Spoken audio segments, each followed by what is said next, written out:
करारविन्देन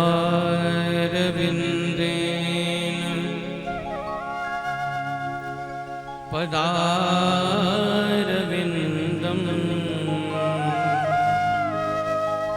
मुखारविन्दे विनिवेशयन्तम्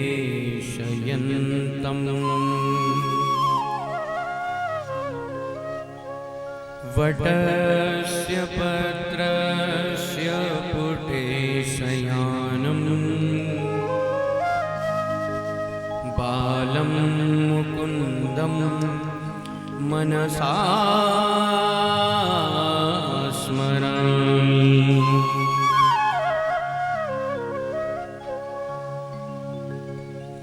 प्रह्लाद नारद पराशर पुण्डरीक व्यासाम्बरीश शुक शौनक भीष्मदाल्भ्याम् रुक्माङ्गदार्जुन वसिष्ठ विभीषणादीन्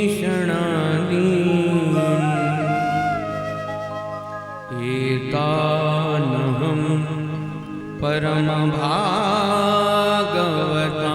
नमामि।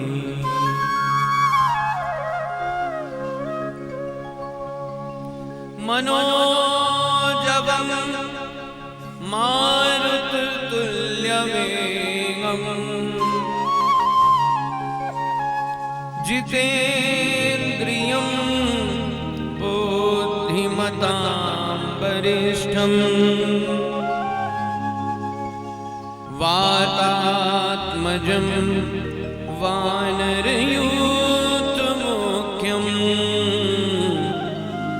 श्रीरामदूतं शरणं प्रपद्ये।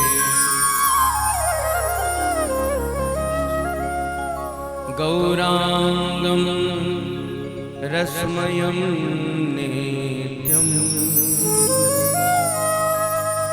रसाचार्यं रसोत्सुकं श्रीमद् राम हर्षण देवाख्यं सद्गुरुं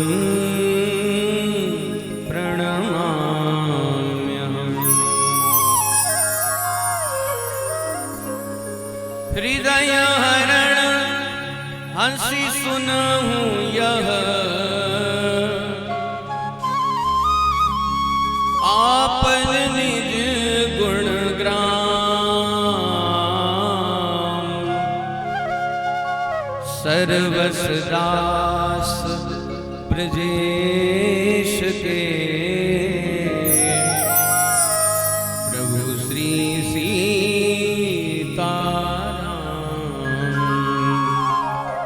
जय जय सीताराम। बोलिए वृंदावन बिहारी लाल की जय। श्रीमद्भागवत महापुराण की जय। सद्गुरुदेव भगवान की जय। सब संत भगवान की जय। श्री वृंदावन धाम की जय। जय जय श्री राम।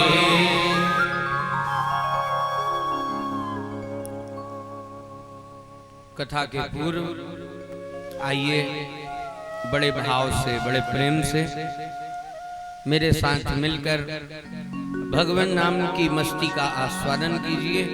और इसके बाद आज विश्राम दिवस की कथा में हम और आप अपने मन को लगाने का प्रयास करेंगे।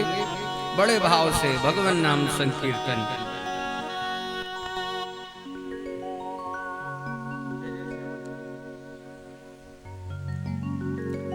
जय जय श्यामा श्याम, जय जय राधे श्याम, जय बंसी वट वृंदावन धाम। जय जय श्यामा श्याम, जय जय राधे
वंशीवट वृंदावन धाम। जय जय श्यामा श्याम, जय जय राधे श्याम, जय वंशीवट वृंदावन धाम। धनी धनी श्री वृंदावन धाम, धनी धनी श्री वृंदावन धाम, धनी धनी श्री वृंदावन धाम, धनी धनी श्री वृंदावन धाम।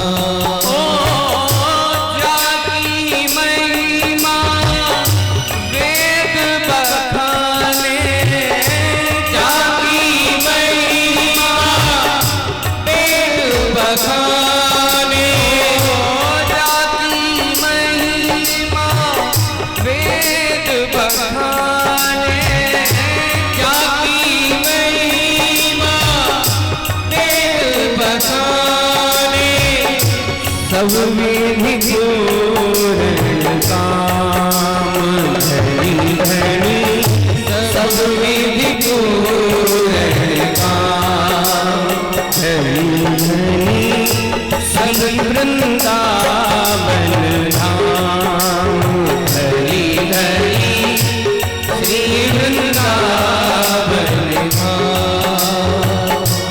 आस करत है जाति रज की, आस करत है जाति रज की, आस करत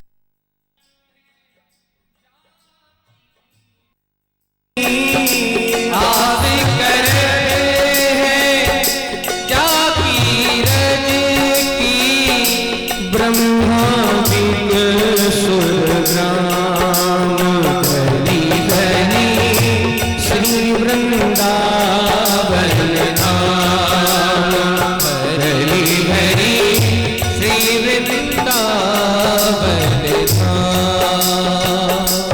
लाडली लाल जहाँ नित विहरत, रतिपति छवि अभिराम।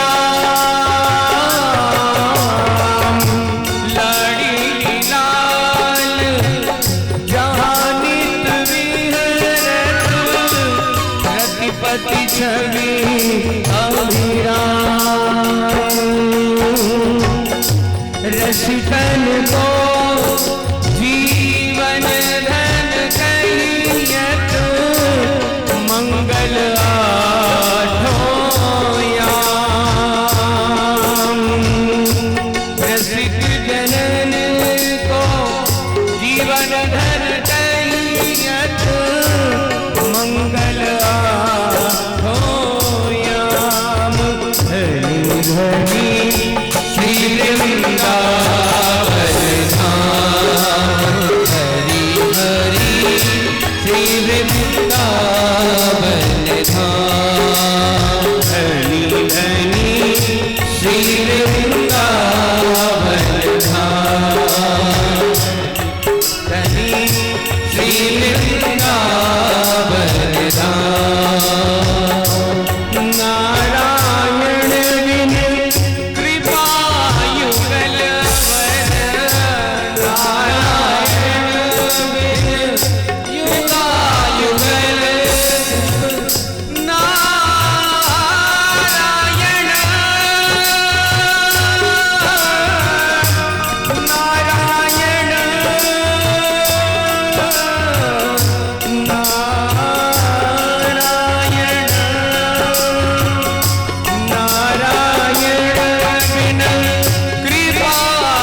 वृंदावन धाम। जय जय श्यामा श्याम, जय जय राधे श्याम, जय बंसी वट वृंदावन धाम। बोलो जय बंसी वट वृंदावन धाम, जय बंसी वट वृंदावन धाम। श्री वृंदावन धाम, श्री वृंदावन धाम, श्री वृंदावन धाम, श्री वृंदावन धाम, श्री वृंदावन धाम। बोलिए भगवत्सल भगवान की जय। जय श्री राधे। कल तक की कथा में हमने और आपने बड़े भाव से श्रीमद् भागवत के भाव संबंध की चर्चा सुनी। श्रीमद् भागवत में ये जो 7 दिन हमें प्राप्त होते हैं, ये 7 दिन किसी साधक के जीवन के बड़े काम के दिन हैं। हमें जब कोई वस्तु प्राप्त होती है तो उस वस्तु के माध्यम से चाहें तो हम अपना कल्याण कर सकते हैं, और चाहें तो उस वस्तु की प्राप्ति करके अपना नाश भी स्वयं कर सकते हैं। यह अमृतोपमय ग्रंथ जो हमें भगवत कृपा से प्राप्त हुआ है, एक संत की करुणा के द्वारा प्राप्त हुआ है। उन संत की करुणा को, उनके अमृतमय वाक्यों को हम अपने हृदय में बड़े ध्यान से धारण करें और अपने जीवन में उतार करके इनका लाभ प्राप्त कर सकें। हमारा प्रयास ऐसा होना चाहिए। कल की कथा में आपने भाव से युगल गीत की चर्चा सुनी, कंस वध की चर्चा सुनी और श्री भगवान के मंगल में विवाह की कथा का श्रवण लाभ प्राप्त किया। पुराणकार कहते हैं महाराज,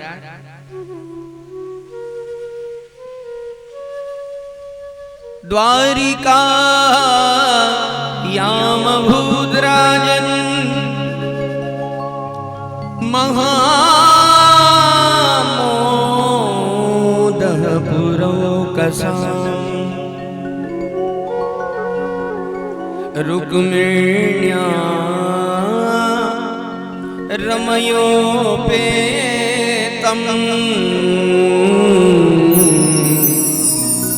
दृष्ट्वा कृष्णं श्रियं पतिम्। श्री भगवान रुक्मिणी जी के साथ में प्रेम पूर्वक निवास करने लगे और कुछ दिनों के उपरांत ही श्री रुक्मिणी जी को एक सुंदर पुत्र रत्न की प्राप्ति हुई। लेकिन दुर्भाग्य की बात यह है कि उस नवजात शिशु को प्रसूति का आग्रह से ही एक असुर उठा ले गया। इस असुर का नाम है शंबरासुर। शंबरासुर जानता था कि इस त्रैलोक्य में मेरा अंत कोई दूसरा नहीं कर सकता, बल्कि द्वारिकाधीश श्री कृष्ण का जो पुत्र है, प्रथम पुत्र, वही मेरा अंत कर सकता है। और तब महाराज अपनी मृत्यु को समाप्त करने की इच्छा से शंबरासुर ने कृष्ण पुत्र का अपहरण कर लिया। अपनी मृत्यु को मारने की इच्छा से शंबरासुर ने उस नन्हे से बालक को समुद्र की अतल गहराइयों में फेंक दिया। लेकिन जिसकी रक्षा स्वयं श्रीहरि करते हैं, और वास्तव में जो किसी का काल होता है, तो काल को कोई कितना भी मारने का प्रयास क्यों न करे, काल किसी के मारने से मरता नहीं है। पुराणकार कहते हैं भैया, जैसे ही शंबरासुर ने उस नन्हे से बालक को समुद्र में फेंका, एक बड़ी सी मछली जमुहाई ले रही थी, मुख खुला था। वो बालक सीधे मछली के मुख में गया और कौल अटक जाने के कारण व्यक्ति की मृत्यु हो जाती है। ठीक इसी प्रकार उस मछली की भी मृत्यु हो गई और बालक सीधे मछली के पेट में समा गया। डूबता उतराता उस मछली का शरीर शंबरासुर के राज्य के किनारे लगा। शंबरासुर के राज्य के मछुआरों ने इतनी बड़ी मछली पहली बार देखी थी, तो समुद्र से निकालकर उस मछली को सीधे राजा के पास ले गए और कहा, महाराज, जो वस्तु हमें सबसे बड़ी प्राप्त हुई है उस पर आपका अधिकार है, इस पर आपका स्वामित्व है, आप इसे स्वीकार कीजिए। शंबरासुर ने आज्ञा दी, इस मछली को रसोई में रखवा दिया जाए। रसोई में जब वह मछली रखवाई गई तो रसोइयों ने उस मछली का भेदन किया और जैसे ही मछली का भेदन किया गया, मछली के उदर से एक बालक प्रकट हुआ। सबको बड़ा आश्चर्य हुआ, लेकिन वहां एक युवती जो रसोई में सहायिका के पद पर थी, उस युवती ने कहा, मेरी कोई संतान नहीं है, अगर आप सबकी कृपा बन जाए तो ये बालक आप मुझे दे दो, मैं इसे पालना चाहूंगी। लेकिन इस घटना का उल्लेख महाराज शंबरासुर से कोई नहीं करेगा।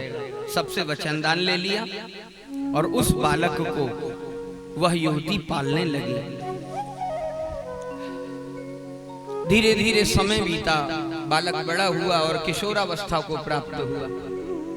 अभी जिस युवती ने पाल पोस करके उस बालक को बड़ा किया था, उस युवती के मनोभाव बालक के प्रति बदलने लगे। पहले वह पुत्र की भांति प्रेम करती, लेकिन बालक के बड़े होने पर वह अपने प्रियतम के समान उससे प्रेम करने लगी। तो नित्य प्रति भाव में परिवर्तन देख करके एक दिन बालक ने अपने उन पालने वाली से प्रश्न किया, देवी, आपने मेरा लालन पालन किया है, मुझे पाल पोस कर बड़ा किया है, लेकिन अभी आपके हृदय के जो भाव हैं वह किसी प्रेयसी के समान हैं, किसी प्रेमिका की भांति हैं। आपके भावों का परिवर्तन यह उचित नहीं है। देवी ने उत्तर दिया, प्रभु, आप मेरे नित्य पति हैं, आप मेरे स्वामी हैं और मैं आपकी नित्य पत्नी हूं। इसी कारण से मैं आपको अपने प्रियतम के समान प्रेम कर रही हूं। आप कौन हो, अपना परिचय दो, बालक ने पूछा। देवी ने उत्तर दिया, केवल मैं अपना परिचय नहीं, आपका भी परिचय देती हूं। आप कौन हैं और मैं कौन हूं? भवान नारायण सुतः शंबरेणोदरो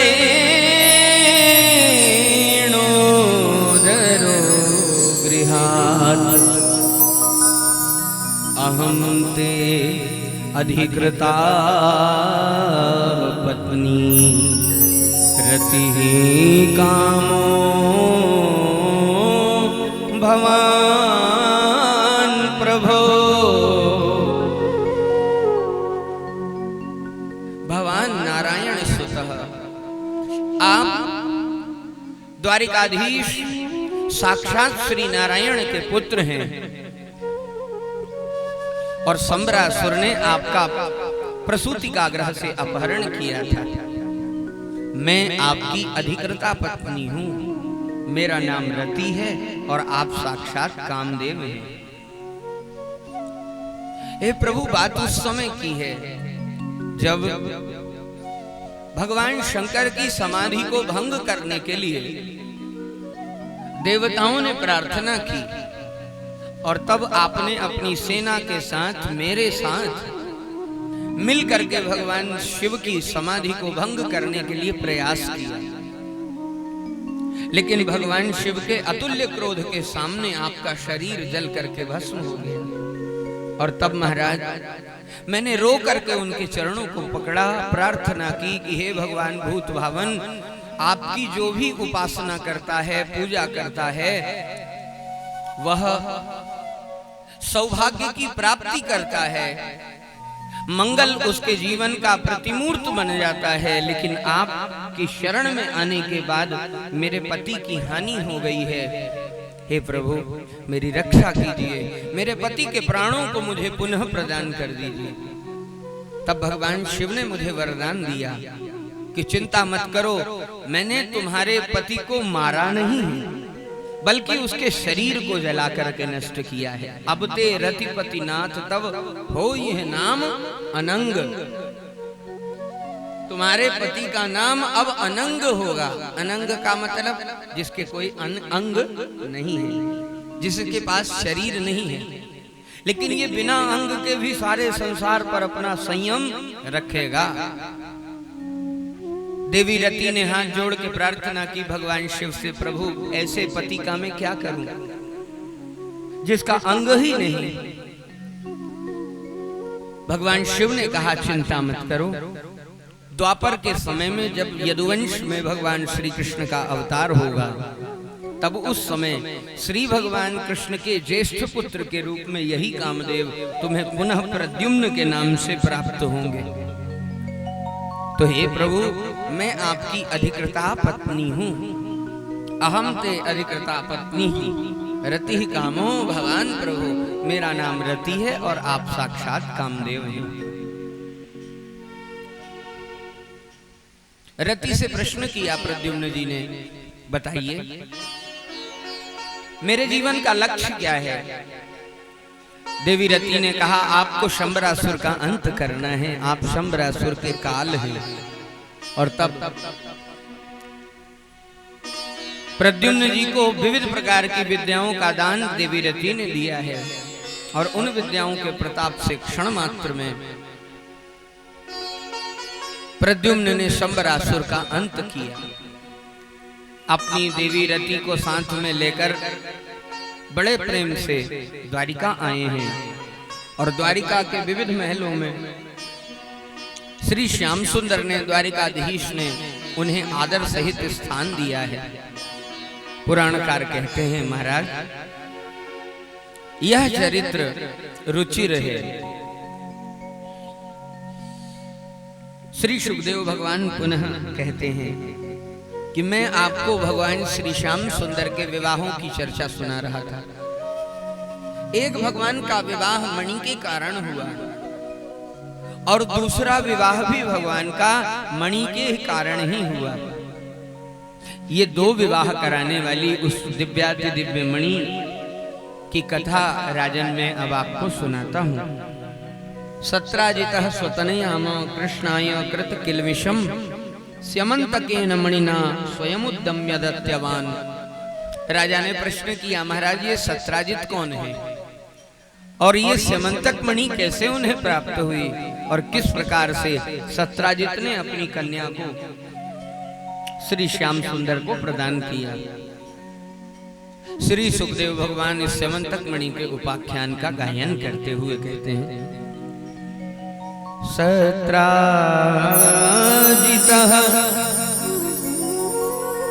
किम करोत् ब्रह्मन् कृष्णस्य कृतकिल्बिषम् स्यमन्तकः कुतस्तस्य कस्मात् दत्ता सुता हरेः। श्री सुखदेव भगवान इस कथा का गायन करते हुए कहते हैं, आसीत् सत्राजितः सूर्यो भक्तस्य परमः सखा प्रीतिरस्मै मणिं प्रागात् सूर्यः स्तुष्टः स्यमंतकम्। सत्राजित नाम के एक राजा थे। उन्होंने भगवान सूर्य की इतनी आराधना की, उस आराधना से प्रसन्न होकर के श्री सूर्य नारायण ने राजा सत्राजित को एक स्यमंतक नाम की मणि प्रदान की।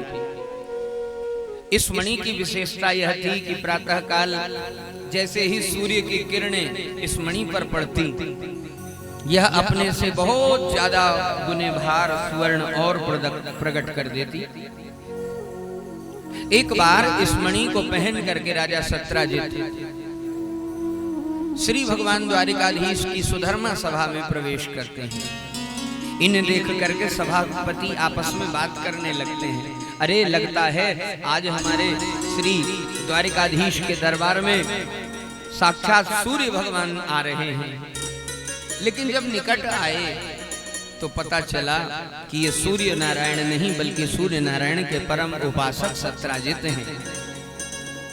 सभा लग गई और लगी हुई सभा में श्री द्वारिकाधीश ने बड़े प्रेम से प्रश्न किया, सत्राजित जी, आपके गले में ये जो चमकदार मणि लटक रही है, अगर हमारे गले में होती तो और सुंदर बात होती। महाराज ये बात सुनते ही सत्राजित ने तो तत्काल उस मणि को अपनी कोट के भीतर छिपा लिया। क्यों? डर गए। अरे ये द्वारिकाधीश तो अभी आज बने